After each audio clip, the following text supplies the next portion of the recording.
warahmatullahi wabarakatuh. Sebelumnya saya ingin mengucapkan terima kasih kepada Ibu karena sudah bersedia untuk hadir ke dalam kegiatan penyuluhan ini. Pertama-tama izinkan saya memperkenalkan diri terlebih dahulu.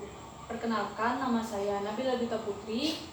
Saya mahasiswa program studi agroteknologi Fakultas Pertanian Universitas 11 Maret tahun 2020. Nah, pada kesempatan kali ini saya ingin melakukan kegiatan penyuluhan mengenai permasalahan pertanian yang ada di daerah saya, dan kebetulan saya ingin meminta bantuan kepada Ibu untuk menjelaskan sedikit permasalahan apa yang Ibu hadapi dalam kegiatan pertanian. Jadi ada beberapa masalah ya yang saya hadapi dalam melakukan kegiatan pertanian di lingkungan tempat tinggal saya. Saya sebenarnya merupakan salah satu anggota kelompok wanita tani ya, yang kegiatan kami itu salah satunya adalah melakukan kegiatan bercocok tanam di lingkungan tempat tinggal kami masing-masing. Ada beberapa masalahan yang sering kami hadapi itu dalam melakukan kegiatan bercocok tanam ini. Yang utamanya hasil tanaman yang kami tanam itu kayaknya kurang bagus. Padahal kami sudah melakukan kegiatan pemupukan dengan NPK, sudah kami siram setiap hari ya, pagi sore, kadang-kadang kan kalau misalnya ada hujan kami siram gitu. Tapi ternyata tanaman yang kami tanam itu pertumbuhannya masih kurang baik. Hasilnya juga kurang memuaskan. Nah, jadi harapan kami kira-kira bagaimana cara kami nih untuk memperbaiki hasil dari budidaya yang kami lakukan itu.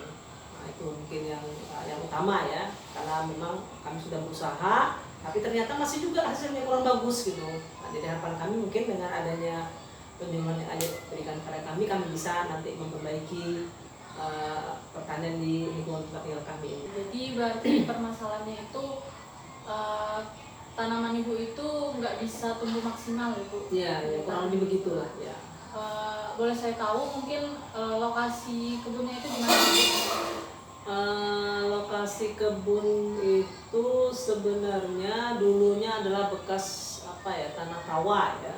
Tapi semenjak dibangun parit-parit di lingkungan tempat itu akhirnya jadi tanah kering dan bisa dimanfaatkan untuk bercocok tanam. Tapi itu tadi ternyata setelah kami lakukan kegiatan bercocok tanam di situ, pertumbuhan tanamannya masih kurang bagus. Nah itu. Jadi bekas rawa-rawa ya? Ya kurang lebih seperti itu mungkin. Ya emang beberapa yang lalu saya juga sempat melakukan wawancara kepada salah satu penyuluh di BPP Pangkal Pinang, dan beliau juga bilang kalau mayoritas tanah di Pangkal Pinang ini tanahnya itu bekas rawa-rawa, jadi kemungkinan besar tanahnya itu adalah tanah-tanah yang sifatnya itu masam. Nah, jadi tanah masam itu adalah tanah yang memiliki pH rendah, biasanya itu bisa di bawah 5, dan itu memang kurang cocok untuk dijadikan tempat bercocok tanam. Nah, tapi masih bisa diakalin lah untuk mengatasinya. Nah, jadi saya mau beri ini ada selembaran, mungkin bisa Ibu baca-baca dulu. Baik, jadi saya akan menjelaskan apa sih tanah masam itu dan kenapa tanah masam kurang cocok untuk ditanami tanaman itu. Jadi tanah masam ini adalah jenis tanah organik yang memiliki tingkat keasaman yang tinggi, dan ini kemungkinan penyebabnya itu karena banyak mengandung bahan-bahan asam organik dari hasil dekomposisi bahan organik di dalam tanah. Nah, yang biasanya menjadi kendala utama dari tanah masam untuk pertumbuhan tanaman itu dikarenakan banyak tanaman yang bisa keracunan, karena di dalam tanah masam itu banyak mengandung unsur-unsur logam seperti aluminium, besi. Nah, dan itu juga bisa menyebabkan akar tanaman itu kesulitan untuk atau terhambat untuk menyerap unsur hara yang diperlukan untuk pertumbuhan seperti magnesium atau kalsium gitu. Oh, jadi seperti itu ya. Berarti tanah di tempat tinggal saya itu termasuk jenis tanah masam tadi berarti ya. Iya. Nah, kira-kira bagaimana nih caranya? Apakah tanah itu masih bisa saya tetap manfaatkan untuk bercocok tanam atau bagaimana gitu? Kalau misalnya saya masih tetap bisa bercocok tanam, kira-kira langkah-langkah apa itu? Nah, yang bisa saya langkah-langkah apa yang harus saya lakukan, maksudnya kira-kira langkah-langkah apa yang harus saya lakukan untuk mengatasi hal tersebut gitu, biar tanahnya itu masih tetap bisa saya manfaatkan untuk berkebun gitu, untuk bercocok tanam tadi. Ya, jadi tanah masam ini memang masih bisa diupayakan untuk dapat digunakan kembali untuk tanaman tuh.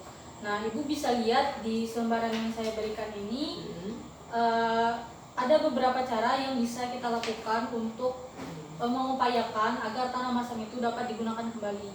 Nah, salah satunya yang pertama itu dengan melakukan pengapuran pada tanah. Jadi pengapuran ini tujuannya untuk mengubah kondisi pH tanah untuk menjadi cenderung lebih netral tanahnya. Nah, nanti pengapuran ini bisa menggunakan kapur magnesium atau kapur dolomit itu. Nah, itu juga kalau bisa carinya yang mengandung unsur kalsium sama magnesium juga.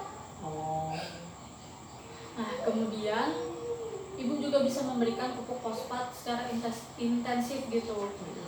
Jadi pupuk fosfat yang digunakan ini ada baiknya pupuk fosfat yang udah larut, misalnya itu seperti TSP atau SP36, SSP atau DAP. Nah, itu bisa didapat dari toko-toko tani, Bu. Nanti pupuk-pupuk ini bisa dilarutkan terlebih dahulu, lalu baru kita sebarkan di tanah yang akan digunakan tadi. Untuk dosisnya bisa disesuaikan lah ya sama luasan tanah yang Ibu pakai itu. Nah, kemudian Ibu juga bisa melakukan pengaturan sistem tanam. Itu gimana maksudnya yang sistem tanam ini? Pengaturan sistem tanam ini bisa dilakukan dengan cara pemberian pupuk kandang atau kotoran hewan, atau juga dengan menanami bibit-bibit lain di tanah tersebut tuh.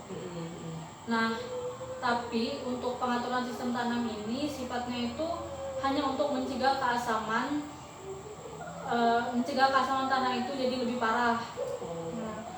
Juga ada cara lain nih untuk meningkatkan kesuburan tanah itu di tanah masam ini, bisa dengan pemberaan tanah. Nah, pemberaan ini maksudnya tanah Ibu itu dibiarkan dulu sampai tumbuh kayak semak-semak belukar gitu. Nah, nanti baru bisa digunakan kembali. Oh, jadi seperti itu ya. Jadi ada apa namanya?